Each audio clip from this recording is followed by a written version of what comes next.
Iraani režiim soovis alustada kogu maailma vastu terrorisõda. Ja nüüd sunnivad Ameerika Ühendriigid neid selle eest ametlikult vastust kandma. Nädalate kaupa on meeleheitel Islami Vabariik pidanud halastamatut ja argpükslikku kampaaniat, pommitades kortermaju ja rünnates süütuid kaubalaevu, püüdes sundida läänt relva rahule. Aga Ameerika ei hoia enam tagasi. Vastuseks korraldasid Ameerika pommituslennukid massiivse otsese kättemaksuakti, aurustades täielikult $1 miljardi väärtuses Iraani silla, mida kasutati vaenlase relvade transportimiseks, varistades kogu konstruktsiooni tolmuks. Lõplik kättemaks on alanud. Ja meie lugu algab sellest, kuidas Iraani režiim laiendas selle sõja millekski, millega nad toime ei tule. Meil on kaadrid selle sõja esimesest päevast. Kui USA ründas Iraanis sõjalisi sihtmärke, hakkas Iraan juba esimesel päeval ründama kortermaju Pärsia lahe riikides, nagu Bahrein. Vaadake ise.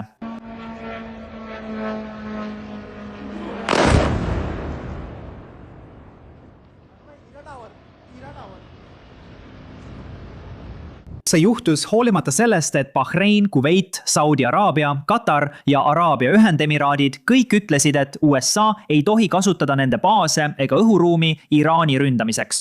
Tegelikult kehtib see tingimus paljude nende riikide puhul siiani, isegi 6 aega pärast sõja algust. Aga hoolimata kõigest sellest ründas Iraan neid ikkagi ja Iraan ei rünnanud ainult USA baase nendes riikides. Iraan hakkas sihikule võtma tsiviilhooneid, lennujaamu, sadamaid ja muidugi ka naftatankereid, sest nagu näete, ei piirdunud Iraani terrorism ainult laheäärsete riikidega. Nad laiendasid seda ka rahvusvahelistele veeteedele. Nad hakkasid sihikule võtma tsiviilkaubalaevu ja tsiviilnaftatankereid Hormuzi väinas, mis on kitsaskoht, kuid ei kuulu üldse Iraani jurisdiktsiooni alla. Seda peetakse rahvusvaheliseks veeteeks, millest igal riigil on võrdne õigus läbi sõita. Nüüd näete oma ekraanil kaadreid Tai meremeestest, kes üritasid väinast tagasi välja sõita. Nad olid Araabia lahes lõksus, tõenäoliselt hakkasid neil toit ja varud otsa saama. Nad üritasid koju tagasi saada ja said tabamuse, kui püüdsid lahkuda. Tai. Nad on Taist, riigist, millel pole selle sõjaga mingit pistmist. Ja hoolimata sellest jätkab Iraani merevägi, IRGC merevägi, nende sihtimist. Loomulikult võite väita, et Iraanil pole muud valikut. Iraani sõjavägi ei suuda USA sõjaväega võistelda. See võib tõesti olla õiglane argument, kuid see ei muuda fakti, et Iraani sõjavägi ründab tsiviilsihtmärke. Ja selle kohta on olemas sõna. Seda nimetatakse terrorismiks. Terrorismi põhjused ei oma tähtsust. See on ikkagi terrorism. Ja lisaks on oluline välja tuua, et nende Iraani rünnakute tõttu tsiviilisikute vastu on sõda nüüd laienemas millekski, mida Iraan ei oodanud. Alles äile säutsus president Trump nii. Iraani suurim sild on kokku varisenud. Seda ei kasutata enam kunagi. On aeg Iraan sõlmiks kokkuleppe, enne kui on liiga hilja, enne kui midagi alles ei jää. Nüüd tahame muidugi vaadata loo kõiki külgi. Internetis on inimesi, kes vaidlevad, kas see on seaduslik rünnak või mitte. On juriste, kes ütlevad, et see on seaduslik. On juriste, kes ütlevad, et see on ebaseaduslik. Ja mina ei ole rahvusvaheline jurist. Ma ei ole üldse jurist. Nii et minu arvamus oleks selles arutelus üsna kasutu. Aga mida ma tean, on see, et sillad on alati olnud sõjaline sihtmärk igas konfliktis. Tegelikult 2022 aasta veebruaris Ukrainas lasid ukrainlased omaenda sillad õhku, et peatada venelaste pealetung. Ja siis, kuud hiljem, kui ukrainlased alustasid omaenda vastupealetungi, lasid venelased sillad õhku vastupealetungi ajal, et neil oleks piisavalt aega turvalisusesse taganeda. Armeed on sildu hävitanud sellest ajast peale, kui sillad leiutati. Ja see polnud lihtsalt suvaline sild Iraanis. See oli üks tähtsamaid sildu. USA ametnike sõnul kasutasid Iraani relvajõud seda selleks, et transportida rakette ja raketiosi Teheranist Lääne-Iraani stardipaikadesse. Aga teiselt poolt väidab Iraan, et sild oli alles ehitamisel, mis tekitab uue arutelu. Inimesed küsivad, kuidas sai sõjavägi seda silda kasutada, kui see oli alles ehitamisel. Aga just siin näibki kogu selle arutelu probleem alguse saavat. Selles, kuidas iraanlased silda kasutasid. Sild pidi avalikkusele kasutamiseks avatud olema juba eelmisel aastal, kuid nad ütlesid, et see oli ikka veel ehitamisel. Sellepärast ei saanudki nad seda avada. Siis juhtus sama asi paar kuud tagasi, kui nad ütlesid, et see on ikka veel ehitamisel, nii et avalikkus ei saanud seda avada ega kasutada. Aga kogu selle aja kasutas sõjavägi seda silda, mis pidi väidetavalt veel ehitusjärgus olema. Siin on endine YouTuber 2CTV, kes seletab seda palju paremini kui mina. kuulake teda. See sild B1 ei olnud osa Iraani kultuuripärandist. See oli uus sild, äsja ehitatud sild, mis polnud isegi avatud. Ja selle pihta löödi 2 põhjusel. Seda pidi ametlikult liiklusele avama juba aasta alguses. Tegelikult pidi see juhtuma juba 2 aastat tagasi, eelmisel aastal, mis iganes. Ja siis see viibis, sest ilmselgelt ei ole islami sotsialistlikud majanduspoliitikad eriti pädevad.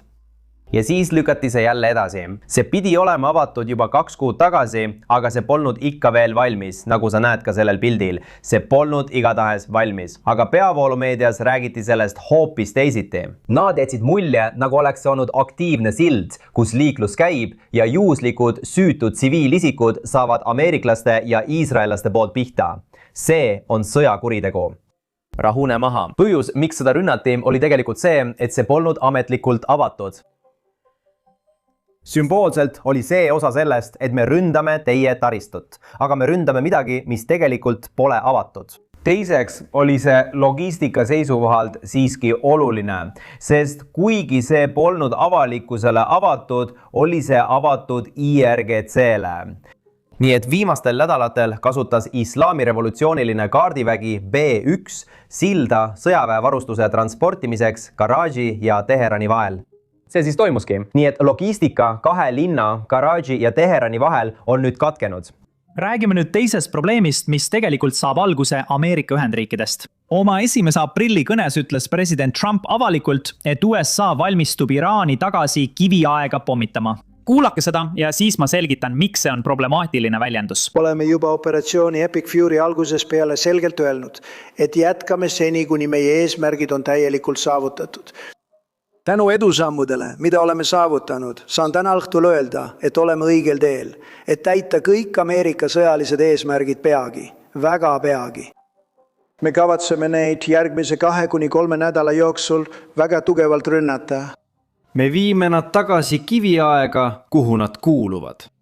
Samal ajal käivad arutelud edasi. Režiimi vahetus ei olnud meie eesmärk. Me ei öelnud kunagi, et tahame režiimi vahetust, aga režiimi vahetus on toimunud, sest kõik nende algsed juhid on surnud. Nad on kõik surnud. Uus grupp. Kas näed rünnakut silla pihta? See on seaduslik, sest see on sõjaline sihtmärk. Aga selline sõnakasutus, nagu president Trump just kasutas, annab hoogu inimestele, kes on selle sõja vastu ja annab kütust Iraani riigitelevisioonile. See võimaldab neil kujutada seda nii, nagu Ameerika tahaks kahjustada Iraani tsiviilisikuid, mitte ainult režiimi. Ja see on teisele poolele lihtne propagandavõit. Nüüd on oluline selgitada, et USA ei ole sihilikult rünnanud ühtegi tsiviilobjekti Iraanis. Kuid siiski, selline sõnakasutus ei aita olukorda. Samas, kui see kõik toimub, sooritab Iraan tegelikult päris sõjakuritegusid, mis jätkuvad riigis. Enne kui sellest räägime, väike meeldetuletus. Vajutage allpool meeldimise ja tellimise nuppu. See aitab meid tõesti palju, eriti kui räägime Iraani terrorismist ja sõjakuritegudest.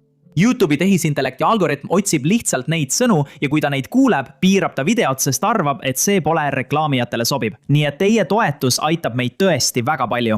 Aga keskendume nüüd uudistele. Iraan on hakanud värbama 12-aastaseid lapsi sõjalistesse kampaaniatesse, mida juhib IRGC. Amnesty International on väga selgelt välja öelnud, et see on sõjakuritegu, mida Iraani režiim toime paneb. See on ebaseaduslik ükskõik millise ÜRO õiguse järgi, mida te vaadata soovite. Ma olen kindel, et ükski rahvusvahelise õiguse jurist ei vaidle selle üle. Ja lisaks sellele jätkuvad hukkamised iga päev. Alles eile hukkas Iraan 18-aastase poisi, kes osales jaanuarikuises protestis. Ta on 9. vang, kes on hukatud alates selle sõja algusest umbes 6 aega tagasi. Ma loodan, et inimesed saavad aru, kui halb see olukord on. Keegi, kes on praegu 18-aastane, sündis tõenäoliselt 2007 või võib-olla 2008 aastal. See tähendab, et kogu tema elu oli veel ees ja Iraani režiim hukkab ta lihtsalt sellepärast, et ta osales protestis, mis alguses oli majanduslik protest. Inimesed protestisid Iraani valitsuse halva juhtimise vastu. Isegi Iraani president ise tunnistas seda riiklikus televisioonis.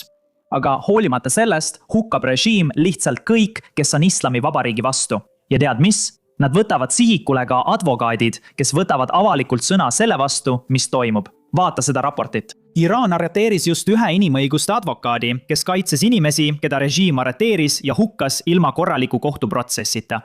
See tähendab, et igaüks, kes nüüd ebaõigluse vastu sõna võtab, muutub sihtmärgiks riigis, mis kardab nii väga protestide taasalgamist. Ja samal ajal, kui see kõik toimub Iraanis, jätkuvad Iraanist väljaspool sõjakuriteod. Iraan sihib nüüd avalikult Kuveidi soolavee magestamise tehaseid. Kuveit on riik, mis saab umbes 90% oma joogiveest nendest soolavee magestamise tehastest. See tähendab, et need rünnakud on Kuveidi elanikkonna jaoks sõna otseses mõttes eksistentsiaalsed. Ma ei suuda isegi ette kujutada, milline võiks olla Iraani vabandus joogivee niimoodi ründamiseks. Võib-olla nad üritavad seda kuidagi ratsionaliseerida, öeldes, et USA sõdurid, kes viibivad Kuveidi baasides, joovad tõenäoliselt sama vett, mida Kuveidi tsiviilisikud. Nii et Iraani vaatenurgast on see sõjaline sihtmärk. Selle loogika järgi õigustavad nad kõike. Kahjuks tundub aga, et isegi Iraan kardab tunnistada, et nad sihivad vett. See on põhimõtteliselt midagi, mida iga inimene vajab. Ja sellepärast süüdistab Iraan nüüd selles teisi riike. Selle hiljutise rünnaku puhul ütles Iraan, et seda ei sooritanud Iraani väed. See oli Iisrael, kes ründas Kuveidi magestamistehast. Ja see on olnud nende suund viimastel nädalatel. Iga kord, kui nad teevad rünnaku, mida ei saa õigustada, panevad nad selle lihtsalt Ameerika Ühendriikide või Iisraeli süüks.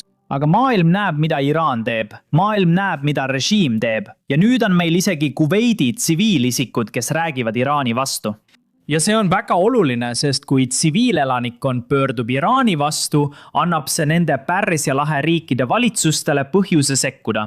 See on üks peamisi põhjuseid, miks need Pärsia lahe riigid ei ründa Iraani, sest suur osa nende riikide moslemi elanikkonnast tunneb Iraanile kaasa, eriti kuna Iraan võitleb Iisraeli vastu. Ja peaaegu ükski Pärsia lahe riik ei ole Iisraeli suur toetaja. Seetõttu ongi nad eemale jäänud, sest nad ei taha näida, nagu nad võitleksid koos Iisraeliga teise moslemi riigi vastu. Ja see võiks tekitada paljudest neist monarhiatest sisemisi probleeme. Kuid tundub, et Iraani terrorirünnakute tõttu võib see väga varsti muutuda.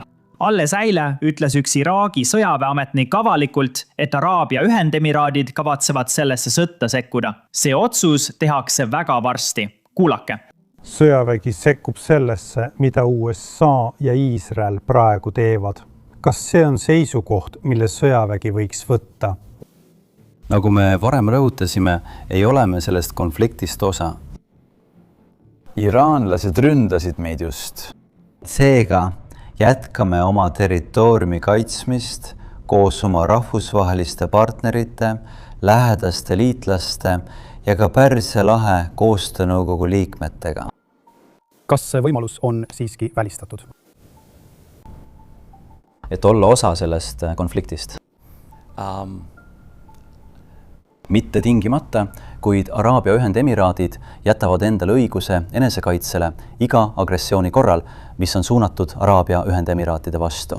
Ja see ongi sõjaväe ja relvajõudude peamine roll. Lisaks sellele on tegemist Araabia Ühendemiraatide sõjaväeametnikuga ja ta rõhutas seda veel kord. Isegi rohkem kui kuu aega pärast selle sõja algust, pärast seda, kui Araabia Ühendemiraadid on tõrjunud tuhandeid Iraanist tulnud rakette ja droone, pole Araabia Ühendemiraatide valitsus siiani andnud Ameerika Ühendriikidele luba kasutada Araabia Ühendemiraatide baase või Araabia Ühendemiraatide õhuruumi Iraani ründamiseks. Kuid hoolimata sellest jätkab Iraan rünnakuid ja nad ei sihi ainult USA baase, vaid ründavad ka tsiviilsihtmärke kõigis neis riikides. Kuulake. Ma soovin kuulda sinu vastust sellele, mida Iraani välisministeerium ütles.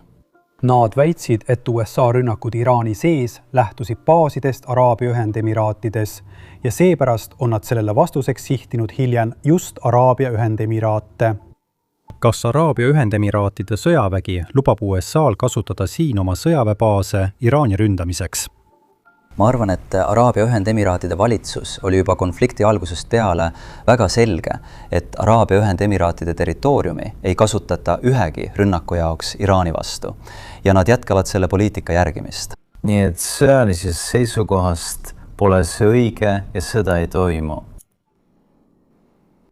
Et mõista, miks Iraan praegu nii käitub, peame tagasi minema ja vaatama, kuidas Iraan jõudis sinna, kus ta täna on.